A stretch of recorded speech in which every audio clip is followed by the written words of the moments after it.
All right, so we're diving into some serious hockey drama today, folks. We're talking about JT Miller and the Vancouver Canucks. Oh, yeah. This is a good one. It is. And the big question is, will they trade him or won't they? The rumor mill's been going crazy. Patrick Johnston from the Province just wrote this really in-depth piece breaking it all down. Yeah, his analysis is always spot on. Totally. And, even if you aren't like a diehard hockey fan, I think this is going to be interesting. There's so much going on, like twists and turns, almost feels like a TV show. It does. Yeah. You've got this talented player, JT Miller, and then you have the Canucks kind of stuck at a crossroads. Do they go all in to win now, or are they thinking long-term, rebuilding the team? It's a tough decision. And get this, over the weekend, there was almost a trade with the New York Rangers. Like, it was this close, but then it fell apart last minute. Oh, wow. I missed that. I wonder what happened there. Yeah, the article doesn't say for sure, but the timing is interesting, right? It all went down right before Miller was supposed to play against the Oilers.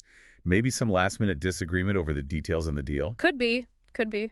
Makes you wonder, Now, here's another layer to all of this. Apparently, Miller wants to go to the Rangers. They were the ones who drafted him way back in 2011, so it'd be a homecoming for him. Yeah, that's a cool element to it for sure.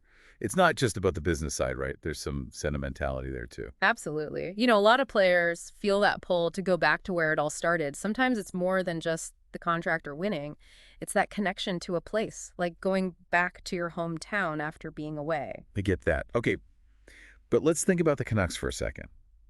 They want to get a good deal for Miller. Obviously, he's what we call a power forward. For those who don't know hockey, what does that even mean? Basically, it means he's a really unique type of player, not that common. He can score goals, obviously, but he's also super physical, a real force on the ice. That's Yeah. a huge asset in today's NHL. Right, so he's like a double threat. Not just finesse, but he can throw his weight around too. Exactly. A rare combination. Think of it like, I don't know, a running back in football who can break tackles and outrun everyone. That's Miller on the ice. And I think his style would fit in really well with how the Rangers play. So what were the Rangers offering in this almost trade? I heard it was Philip Chattel, Ryan Lindgren, and a first-round draft pick. It's not bad, but I can see why the Canucks might hesitate. You got to remember, a first-round pick is like potential, not a guarantee. It could be a superstar, but it also might not pan out. They might want more established players, someone who can make an impact right away. Yeah, especially if they're trying to win now, not Yeah. 5 years down the road. Oh, and here's another twist. Miller has a no-trade clause in his contract, so he can actually veto any trade he doesn't like. Oh, wow. I didn't realize that. Yeah, but here's the kicker. He's willing to waive it to go to New York. So clearly he's pretty serious about this. Wow, that's a big deal.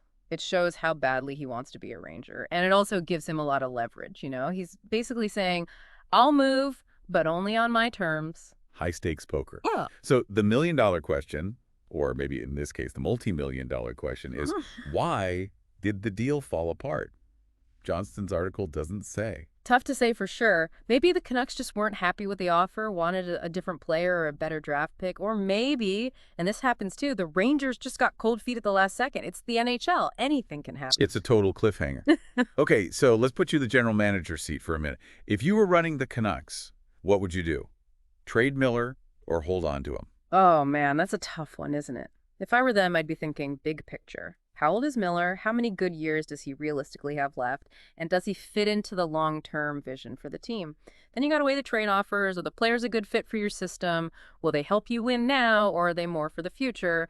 It's complicated, no easy answers. And that's what makes it so interesting to follow, right? There's no right or wrong answer here, just a bunch of tough choices, and who knows what the ripple effects will be. Exactly. We'll just have to see how it all plays out, but it's definitely a story worth watching. Could have a big impact on the league. Totally agree. So to all our listeners out there, we want to know what you would do.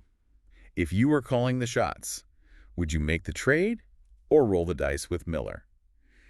It's a tough call. Let us know your thoughts. We'll be back soon with more updates as this whole thing unfolds. Can't wait to see what happens. This is going to be good. It is. Until next time, folks,